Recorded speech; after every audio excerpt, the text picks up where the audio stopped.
Hola, buenos días. Mi nombre es Jennifer López Contreras. Somos el equipo número 3 y hoy hablaremos del análisis térmico TGDTA. El análisis térmico es un conjunto de técnicas utilizadas para estudiar cómo cambian las propiedades físicas y químicas de un material cuando la temperatura aumenta, disminuye o se mantiene constante. Estas técnicas son muy importantes en ciencia de materiales, químicas, ingeniería y nanotecnología. Las técnicas TG y DTA suelen utilizarse juntas porque permiten obtener información complementaria sobre el comportamiento térmico de una muestra. La termogravimetría mide la variación de masa en un material mientras se somete a un programa de temperatura controlado. La muestra puede calentarse o enfriarse, mantenerse a temperatura constante. El equipo registra continuamente el peso del material. ¿Qué información nos proporciona? Estabilidad térmica, pérdida de humedad, evaporación de solventes, descomposición térmica, oxidación, reducción, contenido de cenizas, porcentaje de relleno o aditivos. Les voy a hablar ahora del funcionamiento de la TG. El sistema consta de una microbalanza de alta presión, un horno programable, sensores de temperatura y un sistema computarizado. La muestra se coloca en un crisol pequeño y se calienta a velocidad controlada. Cuando el material pierde componentes volátiles o se descompone, la masa disminuye. La balanza detecta el cambio y el software genera la curva TG. ¿Qué es la curva TG? Esta es la gráfica TG que representa que es el eje Y, que es la masa del porcentaje o la masa pérdida. El eje X, temperatura o tiempo. Interpretación, la línea horizontal, el material es estable o descenso la curva existe una pérdida de la masa. Varía en caídas que indican diferentes etapas de la descomposición.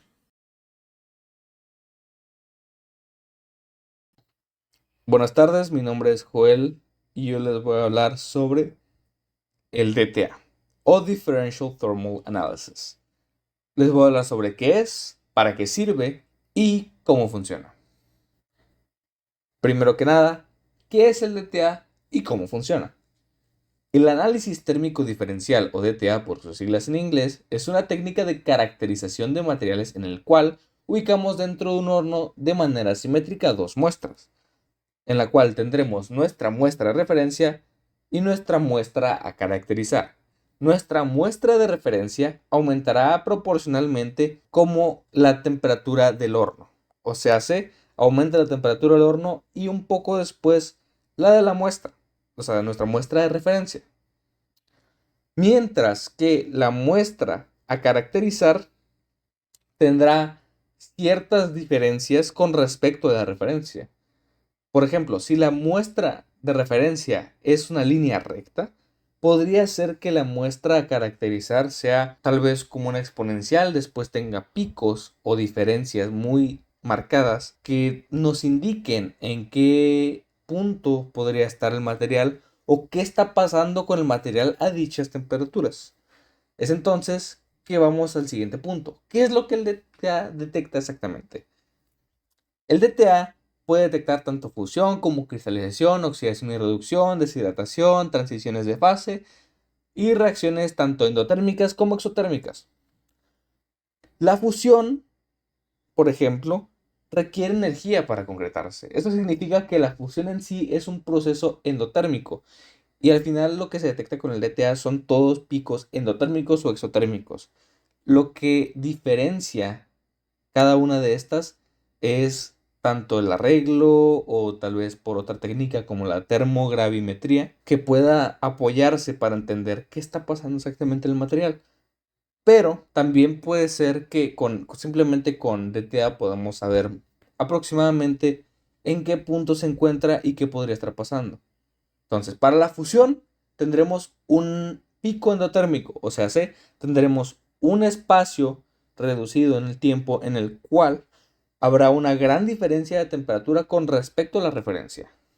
A su vez, la cristalización, por el contrario, es un pico exotérmico, o sea, como el acomodo de los átomos ahora es en un nivel de menor energía, eso significa que hay cierta energía que no necesitas. Entonces, el material empezará a irradiar o a expulsar la energía que no necesita precisamente. Mientras que para la oxidación, que esta también es una reacción exotérmica, porque mucha de esta reacción con el oxígeno puede producir una reacción y esta también tiende a ser exotérmica por otras razones, por la cual de que empiezan a formarse los enlaces y esto requiere, como si esto libera energía porque pueden ser tanto compuestos más estables como que hay cierta energía que se usó para concretar la oxidación, pero no se necesita. Otra vez, y esto hace que libere calor, mientras que la reducción puede tanto liberar como absorber dependiendo del material y del tipo de reducción. A su vez tenemos la deshidratación que se presenta como un pico endotérmico muy largo, debido a lo difícil que puede ser separar los enlaces del hidrógeno. También tenemos las transiciones de fase, debido a que el reacomodo de los átomos puede implicar tanto una liberación como una absorción de calor, como se ha explicado como con la fusión y la cristalización. Mientras que la base de todo el DTA es a través de detectar las reacciones endotérmicas y exotérmicas de nuestro material a caracterizar. Ahora, ¿cómo interpretamos nosotros las curvas del DTA o lo que nos entrega en sí el DTA? Se interpretan principalmente como temperatura contra tiempo, o temperatura, o delta T, o delta de temperatura, o cambio en la temperatura, o diferencia en la temperatura contra el tiempo. Y así podemos hacer un análisis de tanto los puntos de cristalización del material, puntos de fusión, o diferentes reacciones producidas en el horno. Los picos con mayor diferencia de temperatura presentan reacciones endotérmicas, o sea, debido a que la temperatura con respecto a la diferencia es mucho mayor, significa que el material está empezando a absorber energía o absorber temperatura o como quieren llamarlo, pero el punto es que está absorbiendo energía y eso evita que la temperatura del material se eleve más. Mientras que en ciertos puntos la energía es suficiente para llevarlo a un diferente estado que permite la liberación de energía. Entonces podemos interpretar los picos o los valles, también podría llamárselos a los picos endotérmicos, como valles, como una diferencia abrupta entre la temperatura de nuestra referencia con la del material. Entonces tú puedes llegar a una, un pico endotérmico y asumir que podría ser tanto un punto en el que se está produciendo una fusión en el material o una reducción o tal vez una deshidratación dependiendo cuánto tiempo es que puede durar ese pico endotérmico. Mientras que con fenómenos exotérmicos puede pasar que puede ser un cambio en la cristalización dependiendo cuánta energía se libera en ese pico exotérmico o, o una reacción de oxidación o una transición de fases.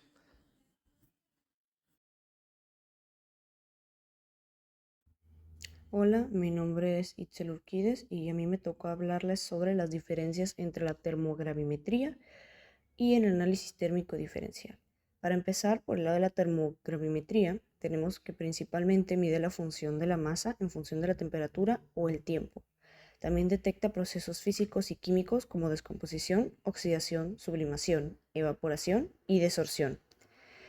De resultado, la termogravimetría te da una curva termogravimétrica que muestra el porcentaje de masa remanente complementada por la derivada para identificar la velocidad máxima de reacción. Después, en el caso del análisis térmico diferencial, tenemos que principalmente mide la diferencia de temperatura entre la muestra y un material de referencia inerte. También detecta transiciones de fase y cambios energéticos, tanto estructurales como químicos. De resultado, te da un termograma con picos endotérmicos y exotérmicos. También me tocó hablarles acerca de los equipos utilizados y condiciones experimentales. Primero vamos a hablar de los equipos utilizados. Tenemos, para empezar, un horno programable que controla rampas de calentamiento, enfriamiento e isotermas con alta precisión lineal.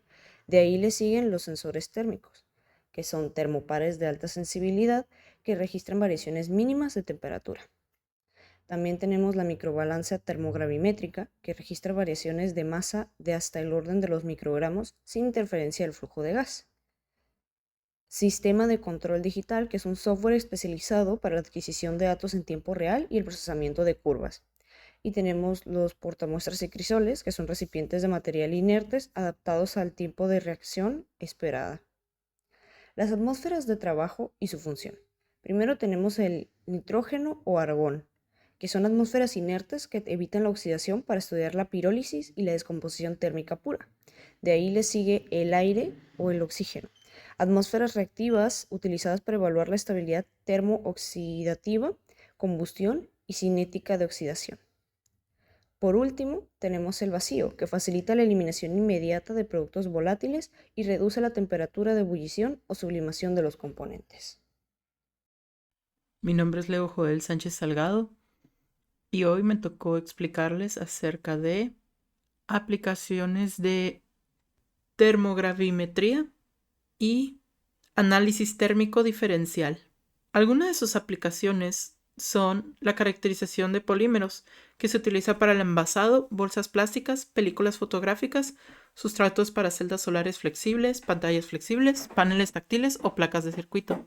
La composición siempre determina sus propiedades y los requisitos que ellos necesitan cumplir son tan diversos como los campos de aplicación, y se necesita una investigación exhaustiva de propiedades para modificar su fórmula o simplemente comprobar su calidad, ya sea para ser aplicada en alimentos, como las bolsas de salchicha. El estudio de cerámicos, que constituye una amplia familia de materiales que incluyen los llamados tradicionales, tales como arcilla, cemento, vidrio, porcelanas, losas de pisos, etc. Estos cerámicos son obtenidos a partir de materias primas naturales y principalmente aluminosilicatos, compuestos que son muy abundantes en la corteza terrestre. La investigación de materiales metálicos es otra aplicación de TG y DTA. Son utilizados en muchas aplicaciones por sus propiedades únicas, que incluye resistencia, ductibilidad, conductividad térmica y eléctrica, así también como la capacidad para ser moldeados y formados.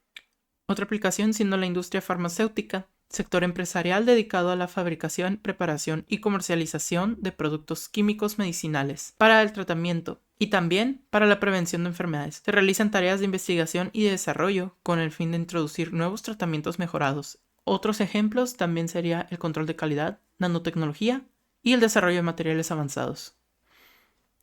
Ventajas: alta sensibilidad, gran precisión, poco consumo de muestra, resultados rápidos y permite estudiar múltiples fenómenos térmicos. Desventajas: equipos costosos, requiere calibración constante, interpretación compleja en algunos casos y son sensibles a la humedad y contaminación. Análisis térmico simultáneo. Es una técnica donde muchos equipos modernos realizan termogravimetría y análisis térmico diferencial simultáneamente. Esto permite obtener cambios de masa, cambios energéticos y temperatura exacta de eventos térmicos. La importancia de esto es que es fundamental para el diseño de materiales, el control de calidad, la investigación científica, la optimización industrial y la evaluación de estabilidad térmica. Realizar ambas mediciones en un solo equipo presenta grandes ventajas. Una de estas son las condiciones exactas, donde se garantiza que ambas señales provienen de la misma muestra, bajo la misma atmósfera y velocidad de calentamiento. También está el diagnóstico cruzado, que permite distinguir si un pico endotérmico del análisis térmico diferencial se debe a un cambio de fase o a la evaporación, descomposición de un compuesto. Muchas gracias por su atención.